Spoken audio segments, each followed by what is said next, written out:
BBC documentary the Modi question को लेकर आज एक बार फिर से बात कर रहे हैं इस प्रोग्राम में।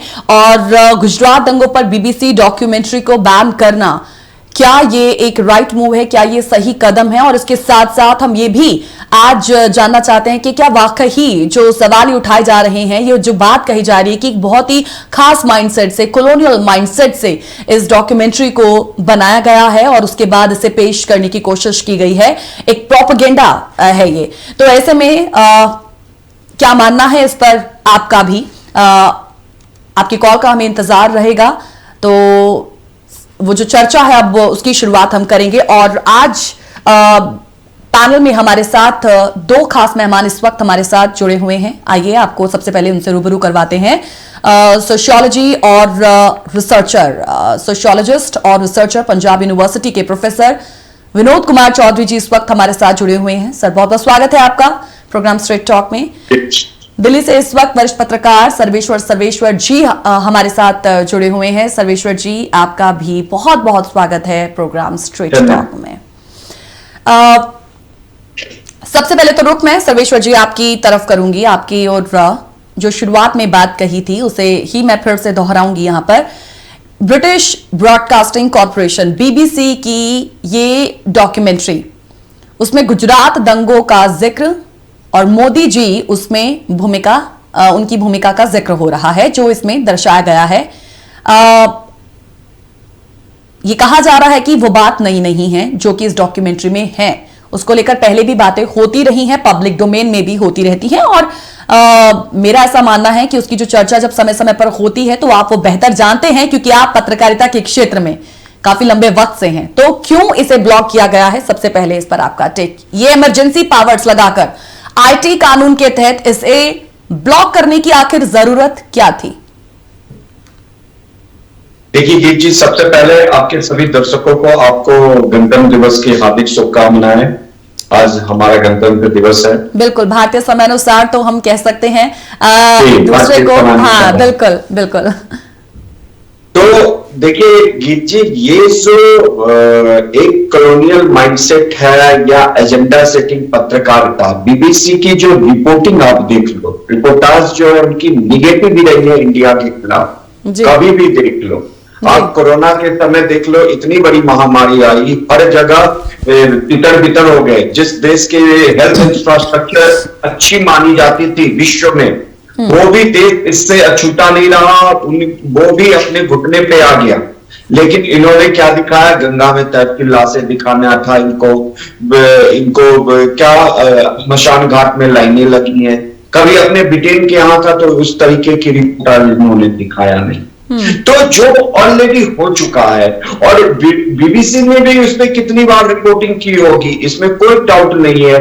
जो भी चीजें अभी लेके आए हैं, और भारत की भी जो मीडिया थी, चाहे आप सपोर्टिंग मीडिया कह लें या फिर जो भी अगेंस्ट हो बीजेपी के, उन्होंने बहुत रिपोर्टिंग की, बहुत ऐसे डॉक्यूमेंट्री बने, सभी ने दिखाया। लेकिन हमारे जो सिस्टम है, जुडिशियल सिस्टम है, उसमें क्लीन चिट थी, सब कुछ देखा गया कि किसका क्या राइट था।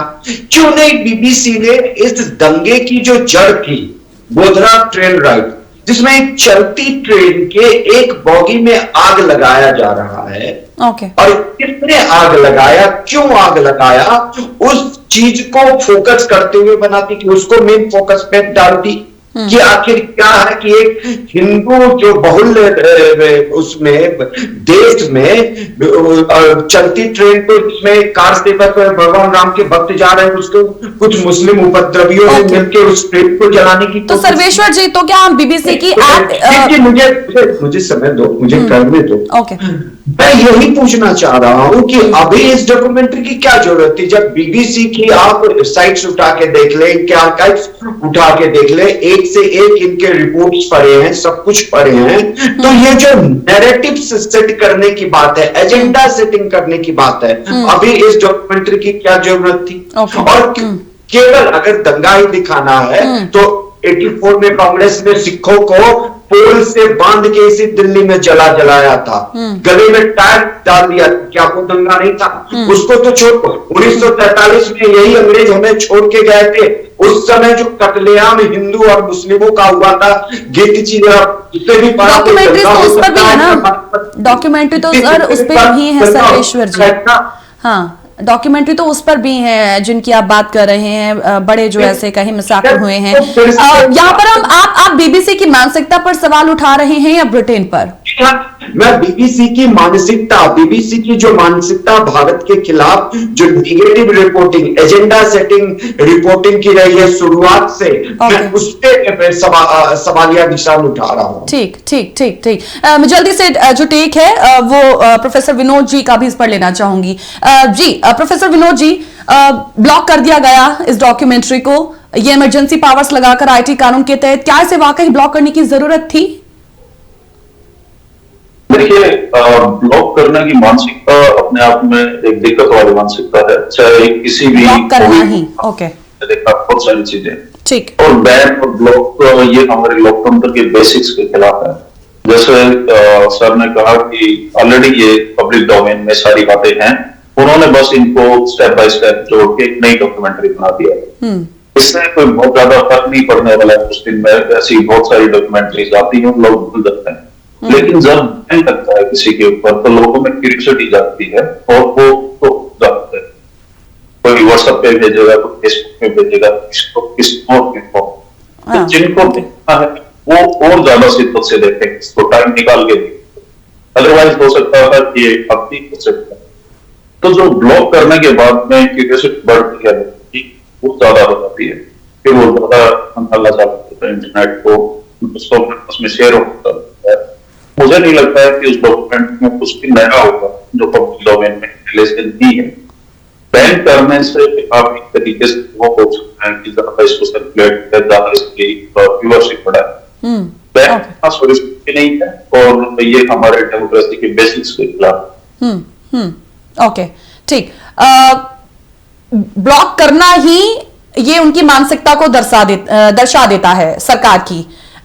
ये बात सर्वेश्वर जी, प्रोफेसर विनोद चौधरी जी की है। देखिए, जहां तक बीबीसी की मानसिकता पर आपने भी सवाल खड़े किए हैं, जितना तक बीबीसी को के बारे में हम भी जानते हैं कि बीबीसी जो है एक ऐसा ब्रॉडकास्टर है जो अपने एडिटोरियल के हिसाब से काम करता है, ब्रिटेन या ब्रिटेन की सरकार के दबाव में आकर काम नहीं करता है। सो क्या माना जाए कि बीबीसी फिर एक बाइज्ड पत्रकारिता करता है? इंडिया के खिलाफ उसकी पत्रकारिता तो बायस्ड है। देखिए, वो संभाल नहीं पा रहे, पचा नहीं पा रहे हैं कि जो इंडिया है ब्रिटेन को पछाड़ के विश्व में नंबर 5th इकोनॉमी बन चुकी है। आने वाले दिनों में हम और ताकतवर होंगे। जो हमारी डेवलपमेंट हो रही, जिस तरीके से उन्होंने हमें लूट के गए और उसके बाद आज हम उनको पछाड़ के विश्व में नंबर 5th इकोनॉमी पे आ गए हैं। तो आप शुरू से, मैं आज से नहीं कह रहा हूं, हम पहले बचपन में रेडियो पे उनके न्यूज सुना करते थे। उसमें भी जो आप देखो, खबरें दो तरीके की होती है, एक निगेटिव एक पॉजिटिव।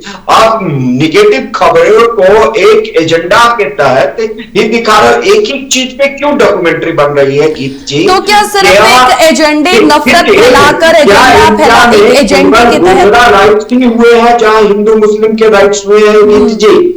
मुझे इस बात की है कि क्या इंडिया में केवल गोधरा राइट्स ही हुए हैं क्या? और गोधरा राइट्स हुआ किस लिए, इसका जब भी तो आप मेन फोकस उस पर रखते, तब तो मैं समझ जाता कि नहीं, निष्पक्ष पत्रकारिता करती। और दूसरी बात, अगर हमारे देश के खिलाफ हमारे प्रधानमंत्री के इमेज को अगर कोई कंट्री का ब्रॉडकास्टर है वो अगर गंदा कर रहा है तो बैन कर देनी चाहिए। अरे इसके खिलाफ क्या नहीं हुआ? हर जगह हर कुछ है। तो क्या आपको नहीं लगता है कि उसको सरकार के समर्थकों के अलावा आम जनता में जो उनके समर्थक नहीं है, क्या वो उन पर बात नहीं करते होंगे? क्या वो उनकी कामों की या फिर उनकी निंदा नहीं करते होंगे? मतलब हम याद समझना चाहते हैं कि इस डॉक्यूमेंट्री से ही क्या बदल जाएगा कि इसको बैन कर दिया गया, और अगर देखा जाएगा तो इससे क्या बदल जाएगा? एक छोटे से ब्रेक के लिए फिलहाल यहाँ पे हम रुकेंगे, तुरंत लौटेंगे। स्ट्रेट टॉक में चर्चा जारी रहेगी। जुड़े आप भी हमारे साथ, इन तमाम सवालों पर अपनी राय हमारे साथ जरूर साझा करें। आज प्रधानमंत्री नरेंद्र मोदी पर बनाई गई गुजरात दंगों से कनेक्टेड ये डॉक्यूमेंट्री, बीबीसी की डॉक्यूमेंट्री, जिसे कानून के हिसाब से सरकार ने इस पर बैन लगा दिया, विच इज हम कह सकते हैं कि सरकार के तौर पर ये उनकी तरफ से एक राइट क्या मूव है। लेकिन जब हम व्यवहारिक तौर पर इसकी बात करते हैं तो व्यवहारिक तौर पर ये किस तरीके का संदेश दे रहा है, आज हम उसे ही समझने की कोशिश यहां पर कर रहे हैं। सर्वेश्वर जी, जी बिल्कुल, व्यवहारिक तौर पर ये जो संदेश दे रहा है ना, ये संदेश कुछ अलग है। और हम इस संदर्भ में बात जेएनयू की करें, जामिया की करें, वहां पर जो कुछ हुआ वो इसकी तस्दीक कर रहा है। आई वुड से कि व्यवहारिक तौर पर गुजरात दंगे की अब कोई प्रासंगिकता तो रही ही नहीं है, राजनीतिक तौर पर भी, तो फिर इसे बैन करना ये कुछ अलग संदेश दे रहा है। अगर इस मूवी को देख भी लिया जाता तो इससे क्या बदल जाता, मैं इस पर आपका जो है जवाब जरूर लूंगी। कॉलर इस वक्त हमारे साथ जुड़े हुए हैं, कॉल डिस्कनेक्ट हो गया है। सतीश जी हमारे साथ जुड़े हुए थे। सर एक बार फिर से आप कॉल लगाइएगा और जुड़े हमारे साथ, आपका क्या कुछ कहना है, तब तक चर्चा को एक बार फिर से हम शुरू करते हैं। जी सर्वेश्वर जी, व्यवहारिक तौर पर यह संदेश अलग दे रहा है। सबसे पहले देखिए, वेस्टर्न मीडिया हो जिसमें बीबीसी हो, न्यूयॉर्क टाइम्स हो, आप या और भी बहुत सारी मीडिया ऐसी हैं जो कि भारत के खिलाफ एक एजेंडा सेटिंग के साथ अपनी पत्रकारिता के करते हैं और बाद में कहते हैं तो फ्रीडम ऑफ प्रेस है, फ्रीडम ऑफ एक्सप्रेशन है। आपको याद होगा, मैं 2014 की बात बताता हूं, इंडिया का मार्च मिशन, उस पे एक कार्टून जो है उसने न्यूयॉर्क टाइम्स ने पब्लिश किया था, जिसमें दिखाया था एक फार्मर ये काऊ को लेके और एक क्लब टाइप का बना हुआ है, उस पे लिखा था एलीट स्पेस क्लब, और उस पे नॉक कर रहा था। और उसके बाद जब उस पे आउटरीच हुआ तब उन्होंने माफी मांगी उसके लिए। तो क्या ये भी फ्रीडम ऑफ प्रेस था कि हम मार्स पे पहले मिशन पे लैंड कर दिए और सफलता हासिल किए, तो ये जो वेस्टर्न मीडिया है इनको वेस्टर्न को पता नहीं पा रहे हैं। वही हाल बीबीसी का है कि इतने सारी बात हो गई तो आखिर क्या आन पड़ी कि उस पर डॉक्यूमेंट्री बनाई जाए। मैं इसे कंप्लीटली बैन, अगर क्या गवर्नमेंट का मूव है, गवर्नमेंट उस पर एक्शन लिया, हम गवर्नमेंट के साथ हो, क्योंकि मेरे देश को ये वेस्टर्न मीडिया बदनाम नहीं कर सकते। सर्वेश्वर जी, बार बार आप वेस्टर्न जो है वेस्टर्नाइजेशन की बात यहां पर कर रहे हैं। देखिए, देश में ऐसी पहले भी कई मूवीज आ चुकी हैं, चाहे वो ताशकंद फाइल्स हो, डॉक्यूमेंट्री के तौर पर भी और मूवी के तौर पर भी, सुभाष चंद्र बोस पर भी। मुझे बीच में ही रोक दिया गीत जी। देखिए जो नहीं, एक बार सवाल तो सुनिए ना, सवाल तो सुनिए। कॉलर भी हमारे साथ जुड़ चुके हैं, चलिए पहले उन्हें सुन लेते हैं। नमस्कार सतीश जी, बहुत बहुत स्वागत है आपका स्ट्रेट टॉक में। धन्यवाद गीत जी। सबसे पहले तो आपको, भारत में सभी मित्रों को गणतंत्र दिवस की बधाई हो, और इस बार तो डबल बधाई, क्योंकि ये उपलक्ष्य जो है ये हमारे अमृत महोत्सव के समय पे हो रहा है, तो इसलिए इस खुशी के पर्व पे सबको बहुत बहुत बधाई भारत में। Thank you sir, thank you so much, और विश यू द सेम। विषय के ऊपर धन्यवाद जी। आज के विषय पे कि अभी 5 दिन पहले ब्रिटिश पार्लियामेंट में ना पाकिस्तान का एक आदमी जो एमपी है, मेंबर पार्लियामेंट है, उसने उठ के 1.5 मिनट की स्पीच दी थी मोदी जी के विरोध में, उसने बातें कही थी। उसके विरोध में इसी वक्त हमारे वहां के जो प्रधानमंत्री हैं ऋषि सुनक जी, उन्होंने उसी वक्त उठ के कह दिया था पार्लियामेंट में कि हम इस आदमी की, मोदी जी की कैरेक्टराइजेशन से सहमत खिलाफ है, और मैं उससे बिल्कुल डिसएग्री करता हूं। और जैसे ही सुनक जी ने ये बात कही, आपको याद होगा, सारी उस वक्त पार्लियामेंट में तालियां बजी थी इस बात के ऊपर। जबकि इससे पहले वो जो पाकिस्तान का आदमी था, जो एमपी था, जब वो बोल के गया तो किसी ने कुछ नहीं रिएक्शन दिया। लेकिन जब ऋषि सुनक जी ने थोड़ी सी डिफेंस की इनडायरेक्टली हमारे प्रधानमंत्री जी की, तो सारी वहां की ब्रिटिश पार्लियामेंट ने इस बात की तस्दीक की कि हाँ, उसको ऐसे नहीं बोलना चाहिए था।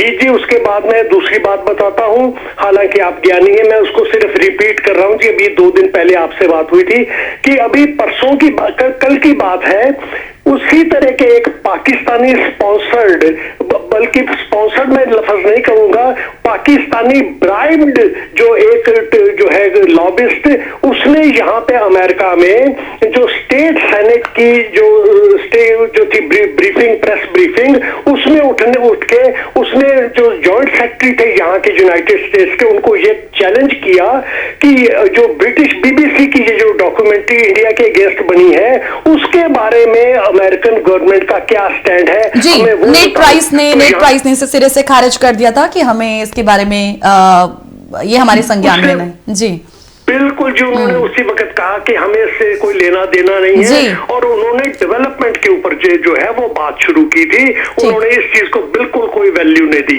सवाल आता है कि ये ब्रिटिश ब्रॉडकास्टिंग कॉर्पोरेशन जो है, अगर वो भारत के बारे में ये कह सकते हैं तो हम भी ये कह सकते हैं कि ये बेशरम ब्रॉडकास्टिंग कॉर्पोरेशन है जो मौका नहीं देखते, मर्यादा नहीं देखते, आदर्श नहीं देखते, पुरानी कोऑर्डिनेशन नहीं देखते, और आज ऐसे बेमौके पे ये अपनी उन चीजों को सामने लाते हैं क्योंकि इनके पास नया कुछ कहने को है नहीं।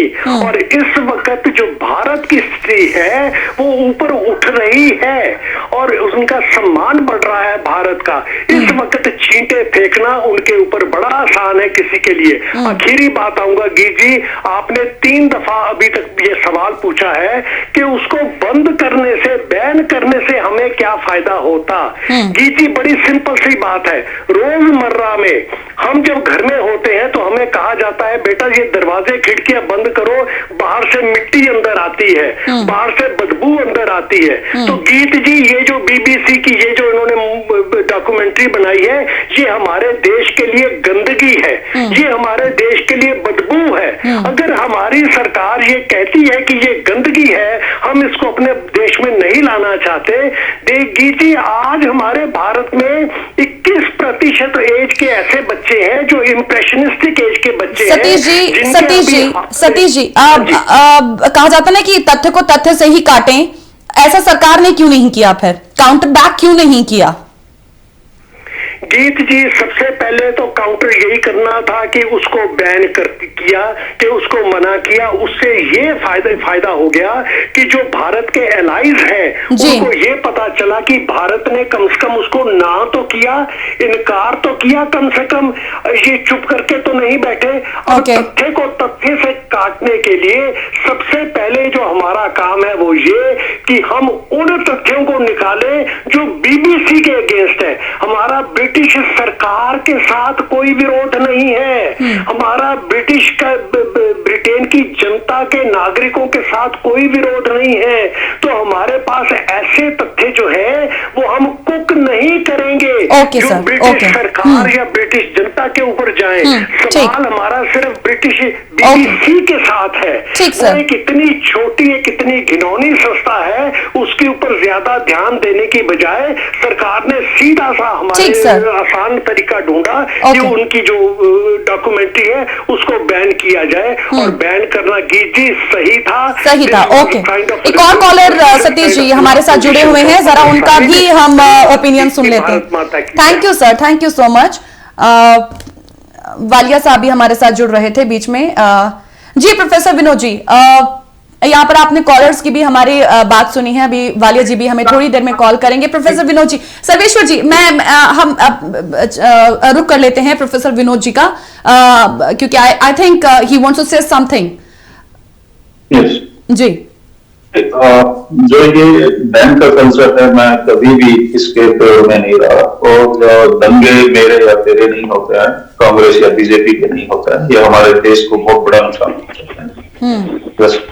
सर ने कहा कि 1984 के दबाव पे क्यों नहीं हो रहा है, इस दबाव पे क्यों नहीं हो रहा है। ये एक तरीके से ये काउंटर करने की कोशिश हो रही है कि ये दंगे अच्छे थे या ये ऐसा नहीं होता है। कोई भी दंगा तो वो दंगा हमारे। विनोद जी, एक कॉलर हमारे साथ फिर जुड़ गए, फटाफट से सुन लेते हैं पहले। जी वालिया साहब, बहुत बहुत स्वागत है आपका स्ट्रेट टॉक में। हाँ जी, मैं सारी आपकी डिस्कशन सुन रहा हूँ।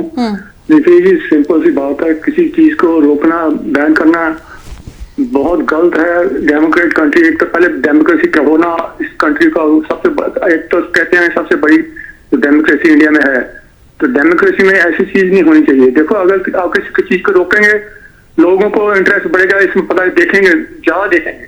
और जो जैसे नेटफ्लिक्स है जो और दूसरी चैनल है, उनको भी इंटरेस्ट होगा, वो भी इस डॉक्यूमेंट्री को बाय करके वो भी अपने पैसे बनाएंगे। आपने इस चीज को ज्यादा इंपॉर्टेंट कर दिया इसको बैन करने से। देखिए सिंपल सी बात मैं कह रहा हूँ, इंडिया को चाहिए कि जो क्रिटिसिज्म जो कोई दे रहा है, ये बात बड़ी इंपॉर्टेंट आपने कही। हाँ, सुनना चाहिए। हाँ। पीछे देखो दिल्ली में स्कूल बनाए गए थे, इन्होंने आप सरकार ने न्यूयॉर्क टाइम्स से आए थे देखने के लिए, न्यूयॉर्क वालों आए तो देखने के लिए। इन्होंने ये भी प्रोपेगेंडा किया कि न्यूयॉर्क टाइम अच्छा बिल्कुल बेकार का अखबार है। इन्होंने ये प्रोपेगेंडा किया। अच्छा, जो भी इनके अगेंस्ट को तारीफ नहीं करता, बोलता नहीं है, उसको बैन कर दिया जाता है। बेकार का ब्रॉडकास्टिंग है, बेकार का न्यूज़पेपर है। थोड़ा खुलदिली होनी चाहिए कंट्री को। अगर डेमोक्रेट करना है तो ऐसी चीजों में तंगदिली नहीं दिखानी चाहिए, एक्सेप्ट करना चाहिए कि क्रिटिसिज्म नहीं दे रहे हैं, क्रिटिसिज्म देना चाहिए। Thank you sir. एंड आपने बड़ी इंपॉर्टेंट बात कही कि बैन करने से इंपॉर्टेंस उसे और दे दी गई है, बल्कि इसे तो टूल दिया ही नहीं जाना चाहिए था। ये बड़ी इंपॉर्टेंट बात वालिया साहब ने की है। प्रोफेसर विनोद जी। जी, मैं ये कह रहा था कि मेरे दंगे तेरे दंगे कुछ नहीं होता है। जो भी दंगा होता है, चाहे 1984 का हो, 2002 का हो, या उससे पहले बाद के कोई भी दंगा हो, वो हमारे देश की संप्रभुता के लिए, हमारी डेमोक्रेसी के लिए बहुत खतरनाक है। और हम किसी भी दंगे को इस तरीके से काउंटर नहीं कर सकते कि देखिए उन्होंने बड़ा दंगा किया था इंदिरा गांधी की मौत के बाद जो सिखों के खिलाफ हुए, वो बहुत ही गंभीर मामला है। और इसको हम ऐसे नहीं बोल सकते हैं कि पुराने हो गए हैं, 20 साल बाद में। 1984 तो उससे ही पहले हुआ था, लेकिन आज भी उसके बारे में हम बात करते हैं, कैंपस में इसकी बात होती है, सेमिनार होते हैं, तो 2000 के बारे में बात करना। अगर ये डॉक्यूमेंट बन रही है, इसको बैन करना बिल्कुल नहीं है। दूसरा, अगर हम यूनिवर्सिटी और कैंपसेस में ये सिलेक्टिव हो जाए कि आप ये देख सकते हैं, ये नहीं देख सकते हैं, सरकार आपको बताएगी कि आप क्या देख सकते हैं, क्या नहीं देख सकते हैं, तो इसका लॉन्ग टर्म एजुकेशन के डेवलपमेंट ग्रेजुएट होता है, उसके ऊपर बहुत दिक्कत आने वाली है। जो एकेडमिक फ्रीडम की हम करते हैं वो नहीं रहेगी। दूसरा, हम बोल रहे हैं कि बीबीसी और ये जो वेस्टर्न मीडिया है वो बायस रहता है। मैं इसको बिल्कुल तस्दीक करता हूँ, बायस रहते हैं। अपने देश में बहुत ज्यादा भुखमरी, गरीबी, बेरोजगारी और 50% आबादी ब्रिटेन की है, वो भूखे पेट सो गई आज के दिन कि वो खाना अफोर्ड नहीं कर सकते का, वो नहीं दिखा रहे हैं उतनी शिद्दत से जितना दिखा रहे हैं, लेकिन उतनी शिद्दत नहीं। मैंने यूरोप के बहुत सारे कंट्री में घूमा, वहां पे देखा कि जो होमलेस है अमेरिका में भी बहुत बड़ी तादाद में है, लेकिन अमेरिकन टीवी पे आपको नहीं देखने को मिला। उस मामले में बायस है, नो डाउट। लेकिन उसका मतलब ये है कि जो ऑलरेडी पब्लिक डोमेन में है, अगर उसको कोई रीऑर्गेनाइज करके दिखा रहा है तो आप उसको बोलेंगे कि नहीं, आपको बैन कर दिया जाएगा, क्योंकि आपने इसके बराबर में 1984 नहीं दिखाया, आपने इसके बराबर में 1940 नहीं दिखाया, या बाकी धर्मों के बारे में बात किया। और जैसे हमारे ने कहा कि इससे लोग ज्यादा पैसे बनाएंगे, ज्यादा बैन वजह से लोगों में इंटरेस्ट होगा, ये बिल्कुल सही बात है। और अगर हम डेमोक्रेसी का दम बनते हैं तो सुनने का भी पता होना चाहिए। फिर वही बात, तथ्य को तथ्य से काटे। लिखते रहे, अब बोलेंगे कि इस दंगे बदले उस दंगे को देखो, तो पूरा देश अंधा हो जाएगा। हमें वो नहीं चाहिए। अगर हम पॉलिसी के लेवल पे देखें तो हमारा देश बहुत सारे मामलों में आगे बढ़ रहा है, लेकिन जैसे नहीं जा सकता वहां पे 107वें नंबर, तो हमें फिगर की बात करनी चाहिए, ना कि इमोशंस में। प्रोफेसर साहब, एक छोटे से ब्रेक के लिए यहाँ पे रुकेंगे। कॉलर भी हमारे साथ जुड़े हुए हैं, लेकिन ब्रेक के बाद हम उन्हें भी सुनेंगे। छोटा सा ब्रेक, तुरंत लौटेंगे स्ट्रेट टॉक में। देश की सबसे बड़ी जनता सुप्रीम कोर्ट गुजरात दंगों पर जो है पीएम नरेंद्र मोदी को क्लीन चिट दे चुकी है। देश की जनता ऐसे आरोपों को नामंजूर कर चुकी है, तो भला एक डॉक्यूमेंट्री को भाव देने की क्यों जरूरत थी? हमारे दोनों खास मेहमानों का भी एक बार फिर से स्वागत। और इसी के साथ हम यहाँ पर एक कॉलर हैं हमारे साथ जुड़े हुए हैं, उनकी भी हम बात सुनेंगे कि उनका क्या कहना है हमारे आज के इस विषय पर। बहुत बहुत स्वागत है मुकेश जी, भास्कर जी, आपका स्वागत स्ट्रेट टॉक में। जल्दी से अपनी बात रखिएगा सर। जी थैंक यू जी मेरी कॉल लेने के लिए। मुझे इसमें सिर्फ यही कहना कि अगर हम ऐसा सोचते हैं कि उनको बैन करके उनको ज्यादा पॉपुलैरिटी मिल जाएगी, ऐसा कुछ भी नहीं है। वो पहले से उसका बड़ा नाम है, जिस हिसाब से वो है पहले से बड़ा नाम, इससे उसको कुछ होगा नहीं। ये ऐसा सोचना कि बैन कर दिया तो उसको और पॉपुलैरिटी भी मिलेगी, ऐसा तो कुछ होने वाला नहीं, कहाँ से को होगा। और आप देखिए जो मैं कह रहा हूँ वो ये कहना चाहता हूँ कि आप कहने के भाई ये इससे होगा क्या, ये एक सोची समझी साजिश के अंदर ये किया जा रहा है। ये टूल किट करना, मैंने पहले भी कहा था कि टूल किट के हिसाब से हुआ है।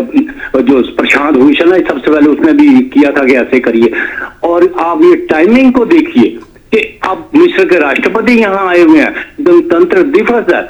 ऐसी इसी तरह का जब प्रेसिडेंट ट्रंप आए थे वो सीए के टाइम पे, तब भी इन्होंने ऐसा ही किया था।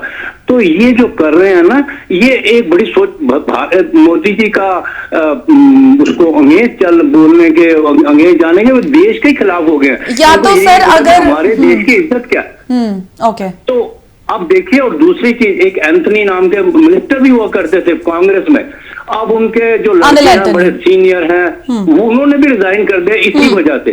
तो ये ऐसा सोचना, ये इनका पर्पस है जो आप बार बार क्वेश्चन पूछ रही थी ना कि वो क्या पर्पस है, वो पर्पस ये भारत को बदनाम करना। मोदी जी तो उनका तो अपना ही बड़ा नाम है, वो उनको तो जो बदनाम करता है वो खुद बदनाम हो जाता है। तो उनको तो बदनाम, वो तो छोड़िए बात, इस तरह के गलतफहमी में कोई रहता है तो उसका हम कुछ कर नहीं सकते हैं कि ये देश को बदनाम कर रहे हैं। कांग्रेस ऐसा करते करते वो देश के खिलाफ हो गई है, सनातन के खिलाफ हुई है। नहीं, डॉक्यूमेंट्री में तो सर कुछ भी ऐसा नया नहीं है ना, वही एक कहते हैं ना कि वो पुरानी शराब को नई बोतल में डाल दिया, वही चीज है इस डॉक्यूमेंट्री के साथ भी। तो फिर मतलब इसे बैन भी अगर नहीं किया जाता और अगर इसे लोगों को दिखाया भी जाता, लोग देखते भी, तो उसे क्या फर्क पड़ता?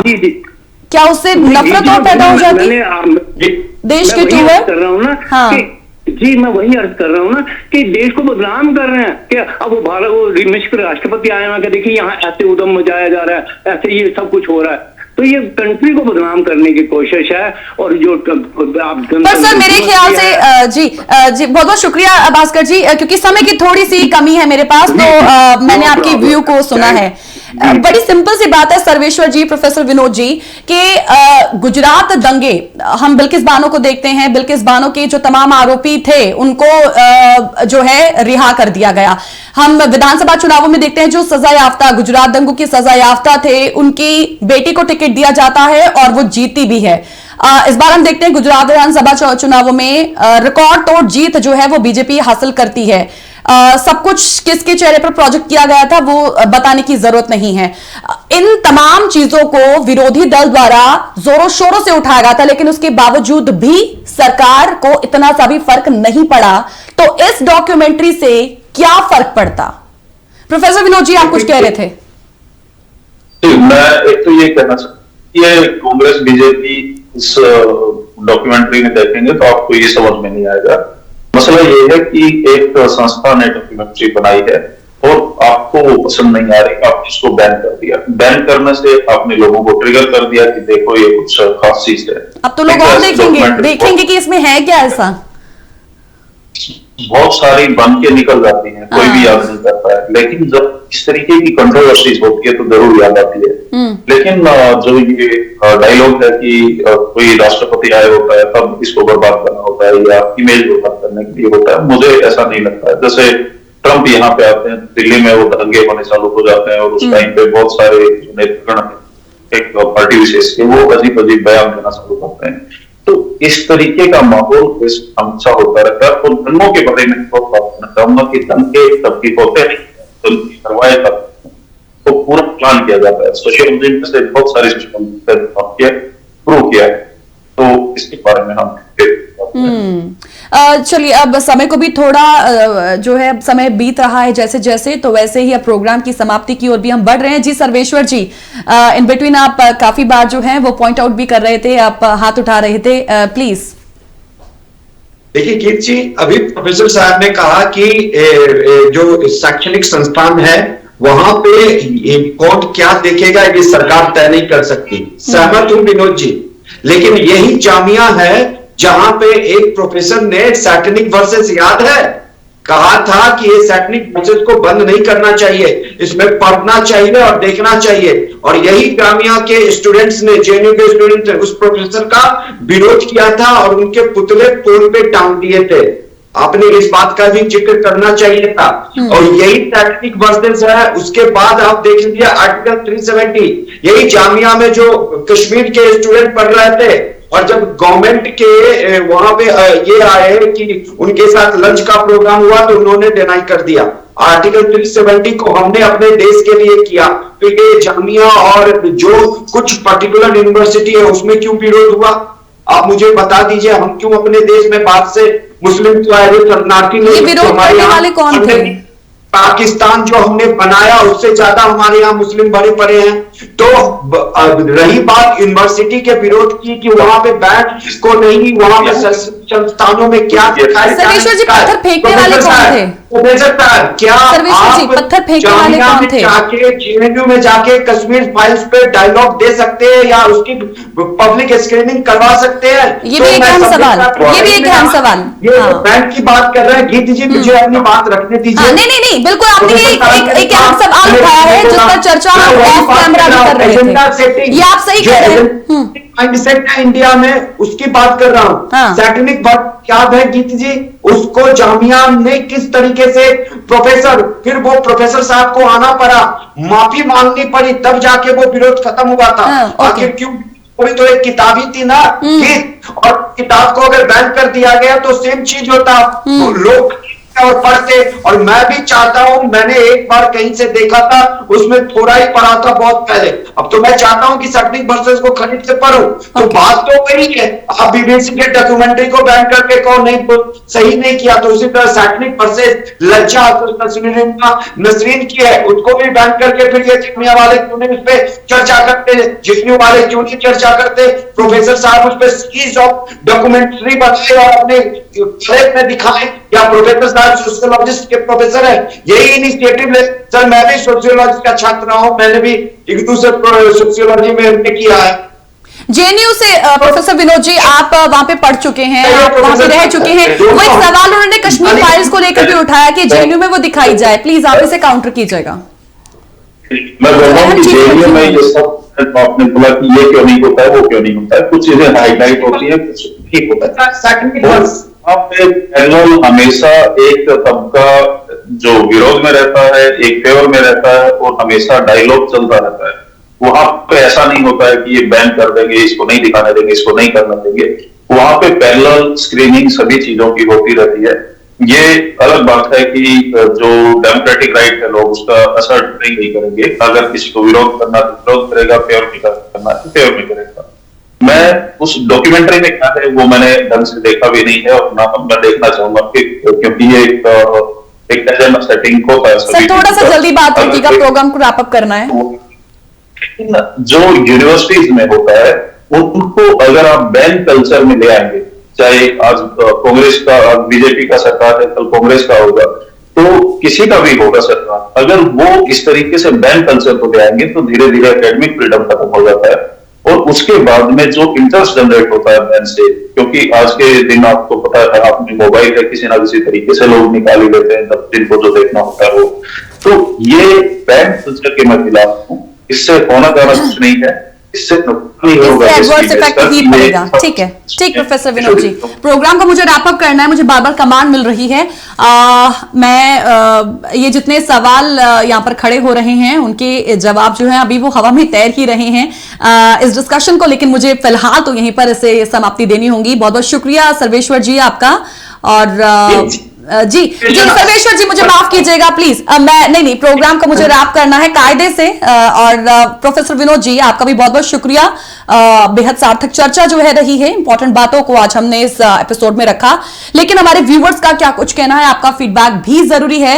geet@justbroadcasting.com या info@justbroadcasting.com पर अपना फीडबैक दीजिएगा, अपने सजेशन दीजिएगा इस प्रोग्राम को लेकर, स्ट्रेट टॉक को लेकर। और इसी के साथ इजाजत लेंगे। बहुत बहुत नमस्कार, आपका बहुत बहुत शुक्रिया।